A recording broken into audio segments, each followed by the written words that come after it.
Welcome again guys. So we were into the chemical reactions of alkane. एक बहुत ही important reaction हम लोगों ने खत्म की and वो है direct halogenation of alkane, जिसमें हर एक छोटे से छोटा point with mechanism आपको detail में explain किया है, लिखवा के भी दिया है. Now it's your duty to take down all the small summary points from this reaction, क्योंकि ये आगे हमको 12th में भी आने वाला है ये वाला रिएक्शन अल्किल हैलाइड वाले चैप्टर में. तो वहां पे मैं फिर रेफरेंस लूंगा इसका कि भाई हमने ये डिटेल में यहाँ पे ये रिएक्शन जो है सीख रखी है. ठीक है गाइस. एंड मैंने प्रिपरेशन मेथड के बाद में एक वीडियो लेक्चर आप लोगों के लिए खास करके बनाया था जहां पे ये बताया है कि कैसे समरी बनाने का है, चाहे फिर वो प्रिपरेशन का हो चाहे फिर वो अपना केमिकल रिएक्शंस के बारे में हो. राइट. सो आज हम केमिकल रिएक्शंस में सेकंड रिएक्शन की तरफ मूव करेंगे. एक पहली रिएक्शन हो गई अपनी हैलोजिनेशन. तो सेकंड रिएक्शन की हेडिंग डालो अल्केन में नाइट्रेशन ऑफ अल्केन. ठीक है ना. सो ये है अपनी second reaction, that is nitration of alkane.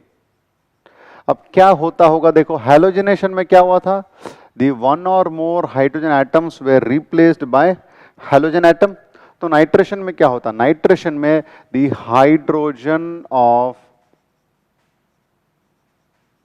Alkane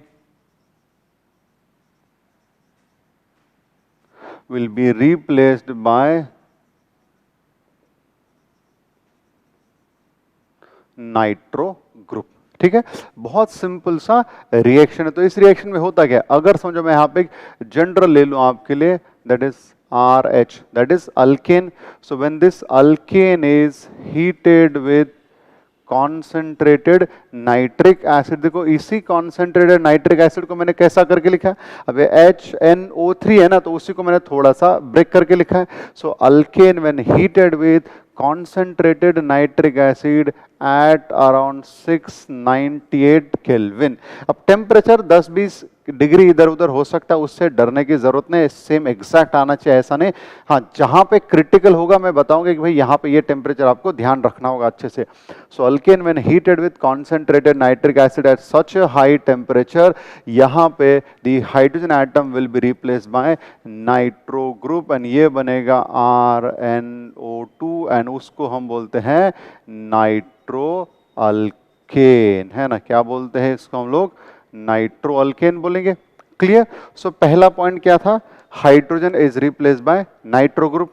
reaction क्या है, alkanes are heated with concentrated nitric acid to form corresponding nitroalkane. Now since this reaction is carried out at very high temperature, temperature बहुत ज्यादा है, concentrated nitric acid and alkanes भी जो है usually जो lower members है वो gas होते हैं, थोड़े से हायर करोगे तो भी वो लिक्विड होते हैं, तो इतने हाई टेम्परेचर पे क्या हो जाएंगे, वेपराइज हो जाएंगे. इसके लिए this reaction is called, this type of nitration is called as vapour phase nitration. है ना, इसको क्या बोला जाता है, वेपर फेज नाइट्रेशन. क्योंकि जिस टेम्परेचर पे रिएक्शन कैरी आउट कर रहे हैं उस टेम्परेचर पे सभी के क्या बन जाएंगे, vapour phase. Hence it is called as vapour phase nitration. अब दूसरी बात, इस रिएक्शन में क्या होता है, अब अगर मैंने कोई एक एग्जांपल लिया, ठीक है ना, तो समझो बेटा मैंने यहां पे ले लिया CH3 ethane.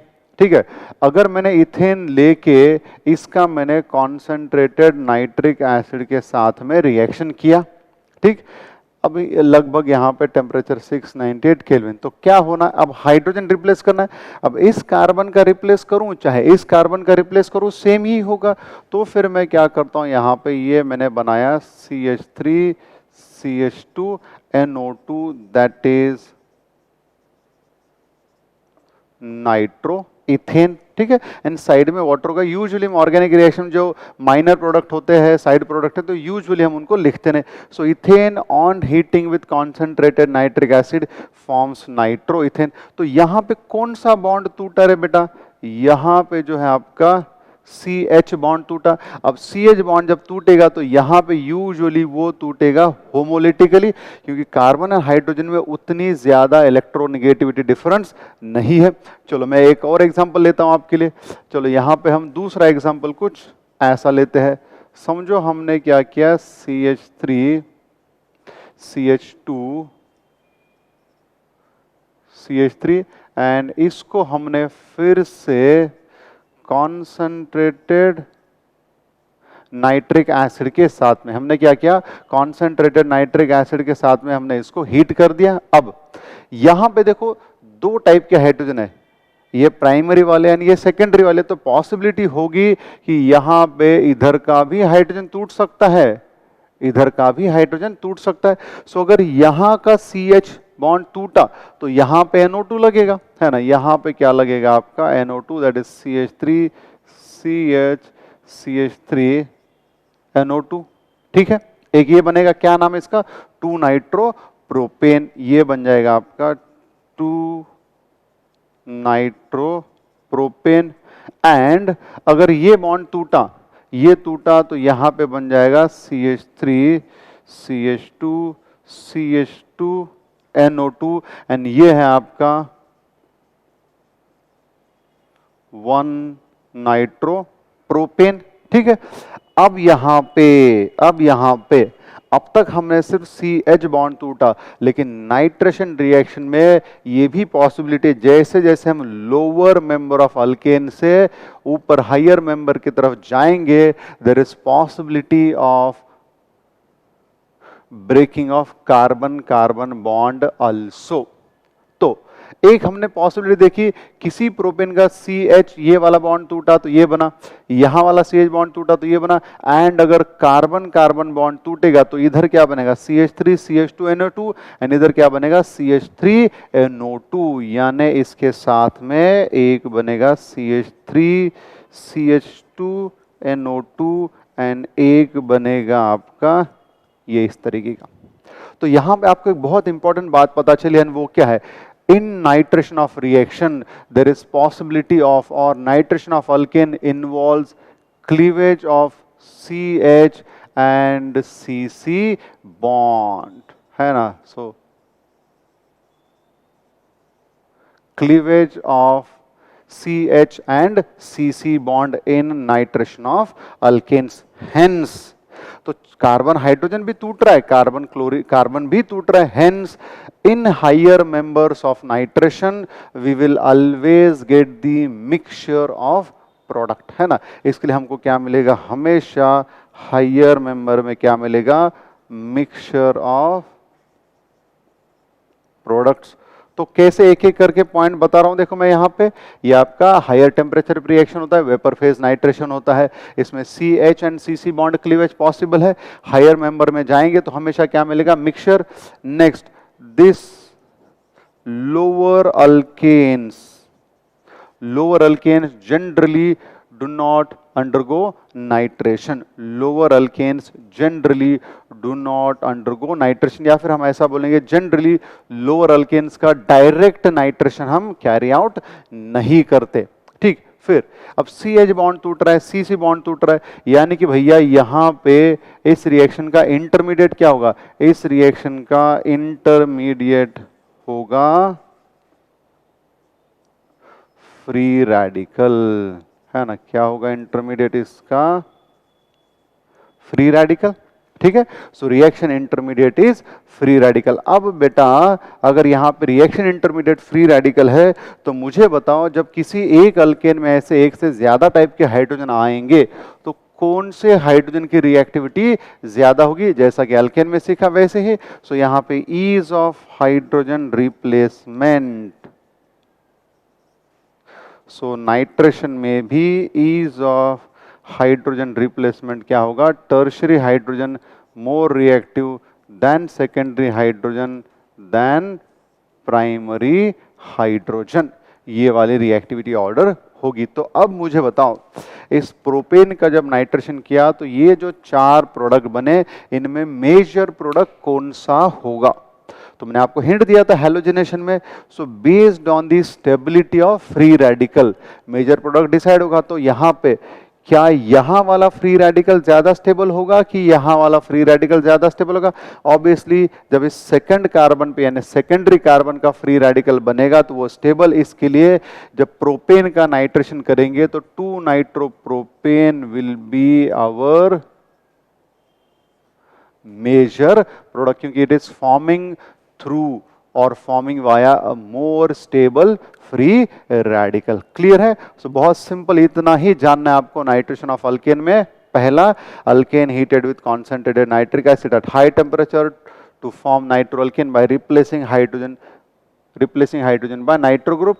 It is not favored by lower alkane. It involves cleavage of CH-CC bond. जैसे जैसे हायर मेंबर्स में जाएंगे तो वहां पे CH-CC बॉन्ड टूटने की वजह से मिक्सचर ऑफ प्रोडक्ट्स मिलेगा, रिएक्शन इंटरमीडिएट फ्री रेडिकल है, and ease of hydrogen replacement क्या है? 3:1। ये इस तरह से tertiary, secondary, primary. Okay guys, अब देखते हैं next reaction.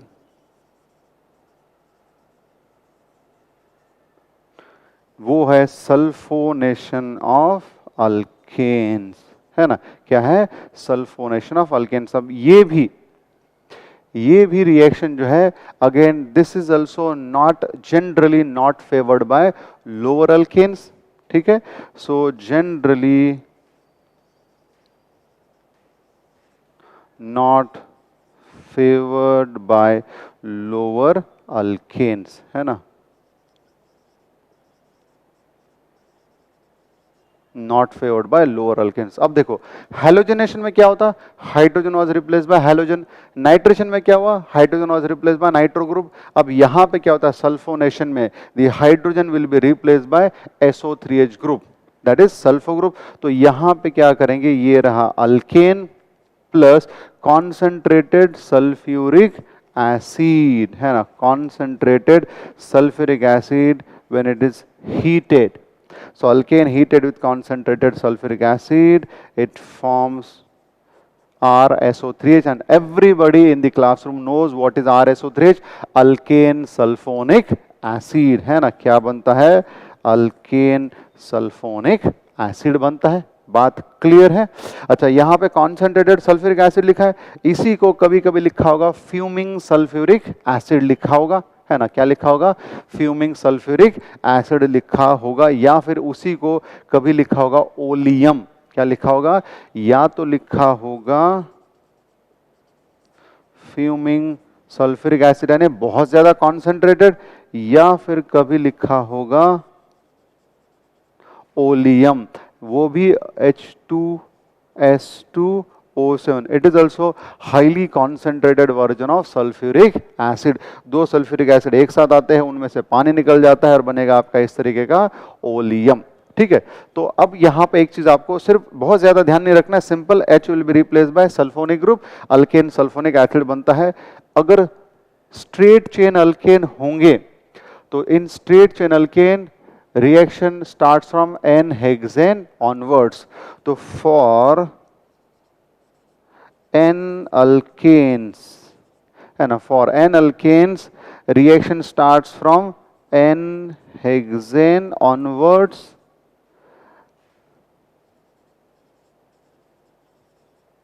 and for branched alkane, है ना? branched alkane, तो सबसे छोटा branched alkane कौन सा है? आइसोब्यूटेन, है ना? कौन है? Isobutane. And for branched alkane कौन?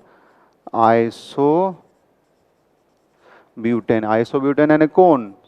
CH3 CH CH3 CH3, ये रहा आपका आइसोब्यूटेन। ठीक है?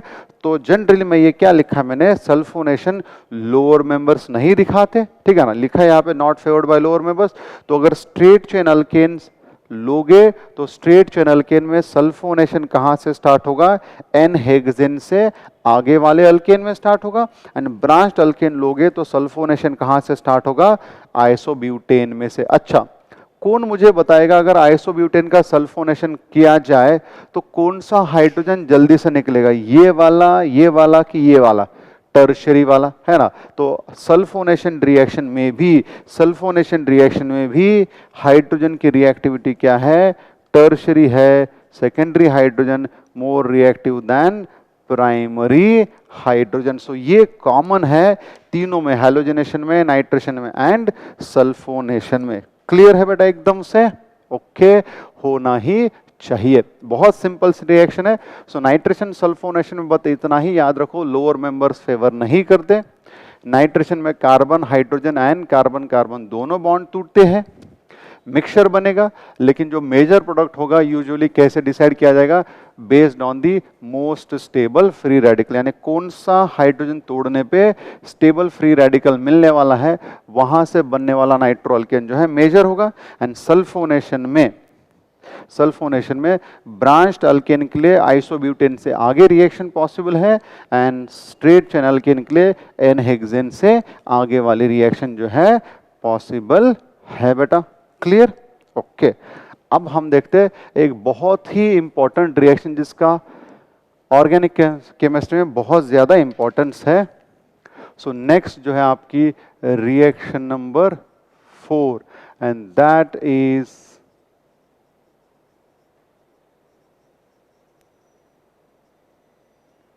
aromatization of alkane. ओके, अब नाम से क्या समझ में आता है? नाम से ये समझ में आता है कि अल्केन को एरोमेटिक कंपाउंड में कन्वर्ट करना, उसको बोला जाता है एरोमेटाइजेशन ऑफ अल्केन। अब यूजुअली, अब एरोमेटिक कंपाउंड वैसे तो 6 कार्बन वाले कम के भी एरोमेटिक है, लेकिन यूजुअली जब हम ओपन चेन अल्केन को एरोमेटिक में कन्वर्ट करते हैं तो 6 कार्बन ऑनवर्ड्स देखते हैं, क्योंकि 6 कार्बन वाली रिंग जो है जरा ज्यादा स्टेबल होती है। 3, 4, 5 वाले रिंग से ज्यादा 6 कार्बन वाली रिंग जो है ज्यादा स्टेबल होती है। तो यहां पे क्या लिखा जाता है एरोमेटाइजेशन में? The alkanes from 6 carbon onwards, है ना, अल्केन्स फ्रॉम, तो ये किसके लिए यूज किया जाता है generally? This is used for 6 carbon onwards. ठीक है, so alkanes from 6 carbon onwards are converted to aromatic compounds, है ना, converted to aromatic compounds. And usually किस में कन्वर्ट किया जाता है? बेंजीन एंड इट्स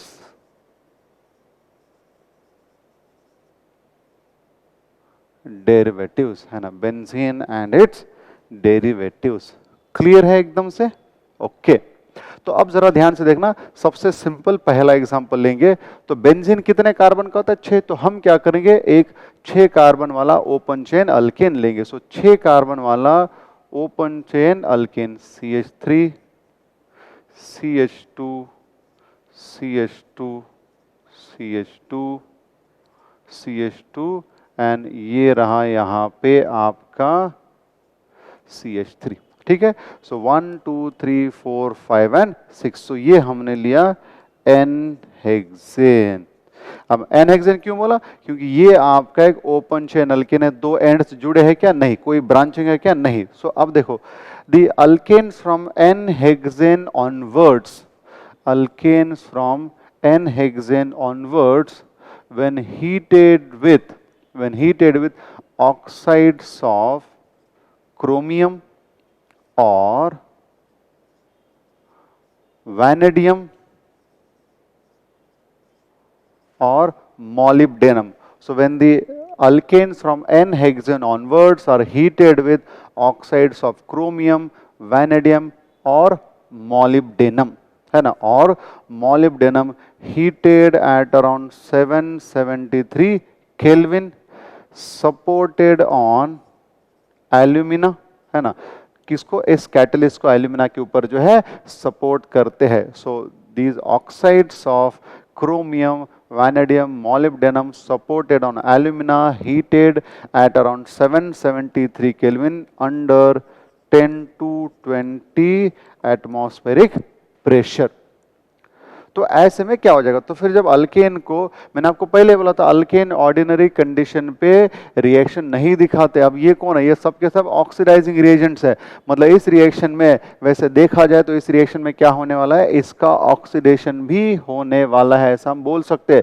क्योंकि यहां से हम क्या हटाने वाले हैं, हाइड्रोजन हटाने वाले हम लोग यहाँ पे, ठीक है ना। सो अब देखो, so alkanes when heated with any of this, इन तीनों को एक साथ नहीं लेना है, किसी एक को ले सकते हो। You can take chromium oxide on alumina और वैनेडियम ऑक्साइड ऑन एल्यूमिना और molybdenum oxide on alumina. Temperature 5-10 degree इधर उधर कोई फर्क नहीं पड़ेगा उतना ज्यादा लिखने के लिए थ्योरेटिकल पॉइंट ऑफ व्यू से। So when this is heated, तो पहले क्या हो जाएगा पता है, पहले यहां पे हो जाएगा साइक्लाइजेशन। क्या हो जाएगा, साइक्लाइज। अब साइक्लाइजेशन करने यानी इनकी रिंग बनने के लिए एक यहां का हाइड्रोजन एंड एक यहां का हाइड्रोजन, अगर ये दोनों हट गए तो ये दो कार्बन जो है जुड़ जाएंगे, है ना।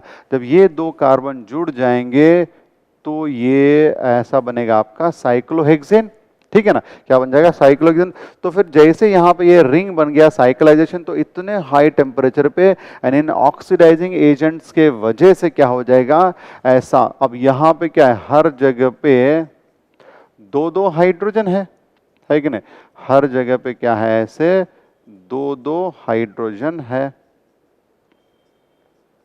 तो फिर इन ऑक्सीडाइजिंग एजेंट के वजह से एडजेसेंट पोजीशन से, बाजू बाजू से, यहां से HH चला गया, ठीक है ना। फिर क्या हो जाएगा, फिर जो है यहां से एक HH चला जाएगा एंड फिर जो है एक यहां से HH जो है ऐसा चला जाएगा। यानी कि यहां पे मैंने लिखा -3H2। तो अब देखो फिर क्या हुआ, यहां से H2 चला गया, एक डबल बॉन्ड यहां पे आया, यहां पे डबल बॉन्ड आया, यहां पे डबल बॉन्ड आया। यानी कि ये क्या बन गया आपका, ये बन गया आपका इस तरीके से बेंजीन। अब इसी को आप ऐसे भी लिख सकते हो, है ना। सो ये बन गया आपका बेंजीन। तो हम क्या बोलेंगे फिर, हम बोलेंगे when the n-hexane onwards alkanes are heated with any of these oxidizing agents at high temperature supported on alumina at under some atmospheric pressure, it undergoes cyclization and dehydrogenation, क्योंकि आपका रिंग फॉर्मेशन भी हुआ and आपका hydrogen भी निकल गया। तो इस रिएक्शन में क्या क्या होता है, इस रिएक्शन में आपका साइक्लाइजेशन, इस रिएक्शन में आपका हो रहा है साइक्लाइजेशन, क्योंकि रिंग बन रही है, हाइड्रोजन निकल रहे हैं, इसके लिए इसको बोला जाएगा डिहाइड्रोजनेशन। एंड हाइड्रोजन को निकालना एक तरीके से ऑक्सीडेशन भी बोला जाएगा। एंड ऊपर से हम यूज भी कर रहे हैं ऑक्सीडाइजिंग एजेंट्स जो दूसरे का क्या कराते हैं, ऑक्सीडेशन कराते हैं, ठीक। तो ये आपका एरोमेटाइजेशन रिएक्शन को क्या बोला जाएगा। सो अल्केन्स फ्रॉम n-hexane onwards when heated with any of these catalysts at this temperature supported on this undergoes cyclization and dehydrogenation to form benzene or the derivatives of benzene। अब ये मैंने additional बात बता दिया कि एरोमेटाइजेशन में cyclisation भी होता है, डिहाइड्रोजनेशन भी होता है एंड यहाँ पे एक कंपाउंड को उतने ही कार्बन का जो हमने दूसरा स्ट्रक्चर बनाया, इसके लिए aromatization is also sometimes referred as reforming reaction. मतलब उतने ही कार्बन को हमने दूसरा रूप दे दिया, इसके लिए उसको रीफॉर्मिंग भी बोला जाता है, ठीक। तो एक एग्जांपल मैंने n-hexane का लिया। अब मान लो अगर हमने ये ले लिया, कितने कार्बन का है, 1 2 3 4 5 6 7, तो हमने ले लिया n-हेप्टेन, है ना। हमने क्या ले लिया, n-हेप्टेन। सो व्हेन n-हेप्टेन इज हीटेड विद, है ना, when n-heptane is heated with chromium oxide, है ना, या फिर oxide of chromium supported on alumina at around 773 Kelvin and some pressure, तो इस केस में क्या हो जाएगा, अब इस केस में फिर से क्या बनेगा, रिंग बनेगा। अब सवाल ये होगा बच्चों के मन में कि सर रिंग कौन सा बनाया जाए, रिंग 6 कार्बन का बनाया जाए कि रिंग 7 कार्बन का बनाया जाए। तो यहाँ पे रिंग 6 कार्बन का ही बनाना, क्योंकि 6 membered ring is much more stable then your 7 membered. तो फिर यहाँ पे अगर ये जुड़ गया तो ये बनेगा 6 मेंबर्ड रिंग एंड उस रिंग को एक क्या जुड़ा होगा आपका, मिथिल, यानी यहाँ पे, है ना, यहाँ पे ये पहले तो बन जाएगा आपका ऐसा मिथिल साइक्लोहेक्सेन, है ना, क्या बन जाएगा, Mithil cyclohexane, and again this methyl cyclohexane will undergo dehydrogenation. फिर से जैसे वहां पे होता है बाजू बाजू के, यहां से दो हाइड्रोजन, यहां से दो, एंड यहां से अल्टरनेट पोजीशन में एडजेसेंट कार्बन से दो दो हाइड्रोजन निकल जाएंगे, एंड ये बन जाएगा आपका यहां पे क्या, toluene, that is Mithil benzene, है ना, क्या बन गया यहाँ पे आपका Mithil benzene, that is toluene जो है बन गया। सो ये इस तरीके से हम यहाँ पे एरोमेटाइजेशन कर सकते हैं। अच्छा, एक और एग्जांपल हम ले सकते हैं, एन हेक्सेन लिया, बेंजीन बना, एन हेप्टेन लिया, Mithil cyclohexane followed by toluene. अब अगर मैं यहाँ पे ऐसा करता हूँ, है ना, अब अगर मैं यहाँ पे लेता हूँ कुछ ऐसा,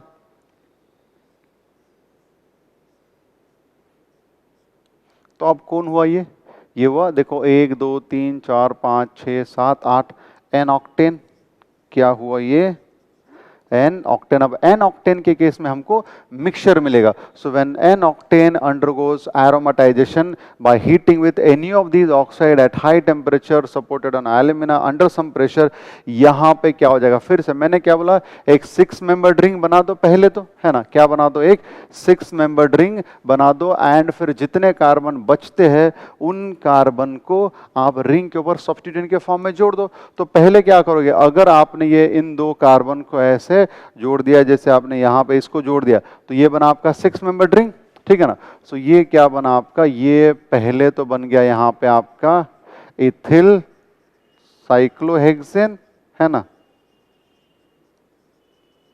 ये हो गया आपका इथिल साइक्लोहेक्सेन। अब यहाँ पे इस हीटिंग की वजह से, इन ऑक्सीडाइजिंग एजेंट की वजह से यहाँ पे बहुत सारी पॉसिबिलिटीज एग्जिस्ट करती है। तो यहाँ पे एक ये भी हो सकता है कि यहाँ पे ऐसे इथिल बेंजीन बन जाए,